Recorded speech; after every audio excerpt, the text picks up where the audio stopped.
ಮೊದಲನೇದಾಗಿ ಎಲ್ಲ ಸ್ಟೂಡೆಂಟ್ಸ್ ಪರವಾಗಿ ಏನಿಲ್ಲ ಇಷ್ಟು ಜನ ಬಂದಿದ್ದಾರೆ ಇವರಿಗೆ ಒಂದು ಥ್ಯಾಂಕ್ಸ್ ಹೇಳೋಕ್ಕೆ ಇಷ್ಟಪಡ್ತೀನಿ. ಯಾಕೆಂದರೆ ಬೇರೆ ಬೇರೆ ಡಿಸ್ಟಿಕ್ಕಿಂದ ಬಂದು ಈ ಒಂದು ಸಮಸ್ಯೆನ ಬಗೆಹರಿಸ್ಕೊಂಡು ಹೋಗ್ತಾ ಇದ್ದಾರೆ ಅಂತಂದರೆ ಇವರಿಗೆಲ್ಲ ಒಂದು ಗ್ರೇಟ್ ಅಂತಲೇ ಹೇಳಬೇಕು.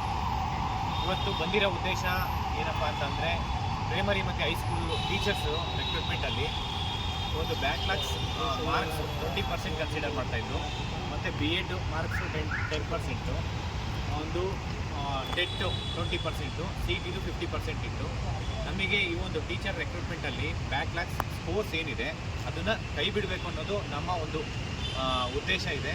ಮತ್ತು ಎಲ್ಲರಿಗೂ ಮನವಿನೂ ಕೊಟ್ಟಿದ್ದೀವಿ. ಎಲ್ಲ ಕಡೆ ಪಾಸಿಟಿವ್ ರೆಸ್ಪಾನ್ಸ್ ಇದೆ. ಮುಂದಿನ ರಿಕ್ರೂಟ್ಮೆಂಟು ನೆಕ್ಸ್ಟ್ ನೋಟಿಫಿಕೇಷನ್ ಒಳಗಡೆ ಏನೊಂದು ಬ್ಯಾಕ್ಲಾಗ್ಸ್ ಸ್ಕೋರು ಮತ್ತು BEd ಸ್ಕೋರ್ ಇತ್ತು ಅದನ್ನು ಕೈಬಿಟ್ಟು ಟೆಟ್ಟು ಮತ್ತು CET ಮಾರ್ಕ್ಸ್ ಕನ್ಸಿಡರ್ ಮಾಡಿ ಟೀಚರ್ಸ್ ರಿಕ್ರೂಟ್ಮೆಂಟ್ ಮಾಡಿ ಅಂತ ಒಂದು ಮನವಿ ಮಾಡಿದ್ವಿ. ಅದಕ್ಕೆ ನಮ್ಮ ಎಲ್ಲ ಡಿಪಾರ್ಟ್ಮೆಂಟು ಎಜುಕೇಷನ್ ಡಿಪಾರ್ಟ್ಮೆಂಟು ಸ್ಪಂದಿಸಿದ್ದಾರೆ. ಆದಷ್ಟು ಬೇಗ ಈ ಒಂದು ಚೇಂಜಸ್ ಆಗುತ್ತೆ ಅಂತ ಹೇಳೋಕ್ಕೆ ಇಷ್ಟಪಡ್ತೀನಿ. ಇದ್ರ ಜೊತೆ ಏನಪ್ಪ ಅಂದರೆ BCom ಓದ್ತಾ ಇರೋ ಒಂದು ಸ್ಟೂಡೆಂಟ್ಸು ಒಂದು TET ಎಕ್ಸಾಮ್ TETಗೆ ಒಂದು ಅವಕಾಶ ಇತ್ತು. ಆದರೆ BCom ಆದಮೇಲೆ BEd ಮಾಡೋಕ್ಕೂ ಅವಕಾಶ ಮಾಡಿದ್ದಾರೆ. ಅದ್ರ ಜೊತೆಲಿ ಏನಪ್ಪ ಅಂದರೆ CETಗೆ ಅವಕಾಶ ವಂಚಿತರಾಗಿದ್ದರು. ಅದಕ್ಕೂ ನಾವು ಮನವಿ ಮಾಡಿದ್ವಿ. ಲಾಸ್ಟ್ ಟೈಮು ಒಂದು ಧಾರವಾಡದಲ್ಲಿ ಒಂದು ಹೈಕೋರ್ಟಲ್ಲೂ ಅದು ಒಂದು ಮೆಸೇಜ್ ಕಳಿಸಿದ್ದಾರೆ. ಏನಪ್ಪ ಅಂದರೆ ಅದರಲ್ಲೂ ಒಂದು ಕೋರ್ಟ್ ಆರ್ಡ್ರ್ ಇದೆ.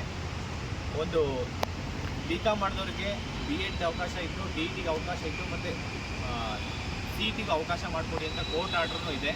ಅದನ್ನು ನಾವು ಮನವಿ ಕೊಟ್ಟಿದ್ದೀವಿ. ಅದು ಆದಷ್ಟು ಬೇಗ ಚೇಂಜಸ್ ಮಾಡ್ತೀನಿ ಅಂತ ಹೇಳಿದ್ದಾರೆ ಎಲ್ಲ ಸ್ಟೂಡೆಂಟ್ಸ್ ಪರವಾಗಿ. ಮತ್ತು ಇನ್ನೊಂದು ವಿಷಯ ಏನಪ್ಪ ಅಂದರೆ NOC ಏನಂದರೆ ಒಂದು ಸರಿ ಟೀಚರ್ ರಿಕ್ರೂಟ್ಮೆಂಟ್ ಆದಮೇಲೆ ಮತ್ತೆ ಇನ್ನೊಂದು ಸತಿ ಬೇರೆ ಡಿಸ್ಟಿಕ್ಗೆ ಮತ್ತೆ ಎಕ್ಸಾಮ್ಸ್ ಬರೆದು ಅವರು ಬೇರೆ ಡಿಸ್ಟಿಕ್ಗೆ ಅವಕಾಶ ತೊಗೊತಾ ಇದ್ರು. ಅದರಿಂದ ಬೇರೆಯವರಿಗೆ ಒಂದು ಏನು ಆಲ್ರೆಡಿ ಜಾಬ್ ತೊಗೊಂಡಿದ್ದಾರಲ್ಲ ಆ ಡಿಸ್ಟಿಕ್ಗೆ ಒಂದು ಬ್ಯಾಕ್ಲಾಗ್ಸ್ ಆಗ್ತಾಯಿತ್ತು.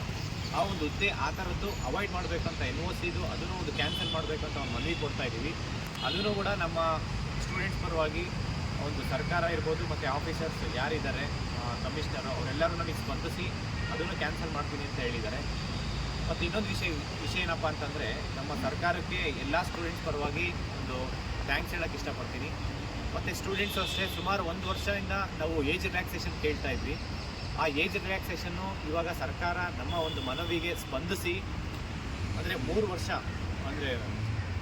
ಏಜ್ ರಿಲ್ಯಾಕ್ಸೇಷನ್ ಕೊಟ್ಟಿದ್ದಾರೆ. ಅಂದರೆ 1 ವರ್ಷ ನೆಕ್ಸ್ಟ್ 1 ವರ್ಷ ನೋಟಿಫಿಕೇಷನ್ ಏನೆಲ್ಲ ಆಗುತ್ತೆ ಸರ್ಕಾರದಿಂದ ಗ್ರೂಪ್ B ಮತ್ತು ಗ್ರೂಪ್ C ಗ್ರೂಪ್ Dದು ಎಲ್ಲ ನೋಟಿಫಿಕೇಷನ್ಸ್ಗೆ ಈಗ ಆಗಿರೋ ನೋಟಿಫಿಕೇಷನ್ಗೂ ನಾವು ಕೇಳಿದ್ದೀವಿ. ಅಂದರೆ ಆಗಿರೋ ನೋಟಿಫಿಕೇಷನ್ ಅಂದರೆ PDO ಇರ್ಬೋದು, ವಿಲೇಜ್ ಅಕೌಂಟೆಂಟ್ ಇರ್ಬೋದು, ಆ ಒಂದು ನೋಟಿಫಿಕೇಷನ್ಗೆ ಅವಕಾಶ ಮಾಡಿಕೊಡಿ ಅಂತಲೂ ಕೇಳಿದ್ವಿ.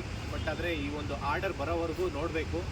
ಲಾಸ್ಟ್ 2 ಮಂತ್ಸ್ ಬ್ಯಾಕ್ ಈ ಒಂದು ಆರ್ಡ್ರು ಅಂದರೆ ಗೌರ್ಮೆಂಟ್ ಆರ್ಡ್ರು ಹೊರಡಿಸಿದ್ರು ಈ 3 ವರ್ಷ ಏಜ್ ರಿಲ್ಯಾಕ್ಸೇಷನ್ ಕೊಡಬೇಕು ಅಂತೇಳಿ. ಅವಾಗಲೇ ನಾವು ಕೇಳ್ಕೊಂಡಿದ್ವಿ ಆಲ್ರೆಡಿ ಏನು ನೋಟಿಫಿಕೇಷನ್ ಆಗಿದೆ ಅದಕ್ಕೂ ಒಂದು ಅವಕಾಶ ಮಾಡಿಕೊಡಿ ಏಜ್ ರಿಲ್ಯಾಕ್ಸೇಷನ್ ಅಂತೇಳಿ. ಸರ್ಕಾರ ನಮ್ಮ ಮನವಿಗೆ ಸ್ಪಂದಿಸಿ ಒಂದು ಏಜ್ ರಿಲ್ಯಾಕ್ಸೇಷನ್ ಮಾಡಿದ್ದಾರೆ. ಎಲ್ಲ ಸ್ಟೂಡೆಂಟ್ಸ್ಗೂ ಏನು ಲಾಸ್ಟ್ ಅಟೆಂಪ್ಟ್ ಇದೆ ಅವ್ರಿಗೆಲ್ಲರಿಗೂ ಒಳ್ಳೆಯದಾಗಲಿ. ದಯವಿಟ್ಟು ಚೆನ್ನಾಗಿ ಓದ್ಕೊಳ್ಳಿ ಅಂತ ಈ ವಿಡಿಯೋ ಮುಖಾಂತರ ತಿಳಿಸ್ತೀವಿ. ಮತ್ತು ಏನೇ ಸಮಸ್ಯೆ ಇದ್ರೂ ಈ ಒಂದು ಸಮಸ್ಯೆನ ಬಗೆಹರಿಸೋದಲ್ಲಿ ನಾವು ಮುಂದೆ ಬರ್ತೀವಿ. ಮತ್ತು ಎಲ್ಲ ಸ್ಟೂಡೆಂಟ್ಸ್ ಪರವಾಗಿ ಸರ್ಕಾರಕ್ಕೆ ಮತ್ತೊಮ್ಮೆ ಥ್ಯಾಂಕ್ಸ್ ಹೇಳೋಕ್ಕೆ ಇಷ್ಟಪಡ್ತೀನಿ. ಮತ್ತು ಇದ್ರ ಜೊತೆ ಏನಪ್ಪ ಅಂತಂದರೆ ಸರ್ಕಾರಕ್ಕೆ ಈ ವಿಡಿಯೋ ಮುಖಾಂತರ ಈ ಒಂದು ಪ್ರೆಸೆಂಟ್ ಸಿಚುವೇಷನಲ್ಲಿ PSI ಒಂದು ಏನು ಈ ಸೆಪ್ಟೆಂಬರ್ 22 ಇದೆ ದಯವಿಟ್ಟು 1 ವಾರ ಆದರೂ ಪೋಸ್ಟ್ಪೋನ್ ಮಾಡಿ ಒಂದು UPSC ಎಕ್ಸಾಮ್ಸ್ ಬರೆಯೋರಿಗೆ ಅವಕಾಶ ಮಾಡಿಕೊಡಿ ಅಂತ ಕೇಳ್ತಾ ಇದ್ದೀನಿ. Thank you so much.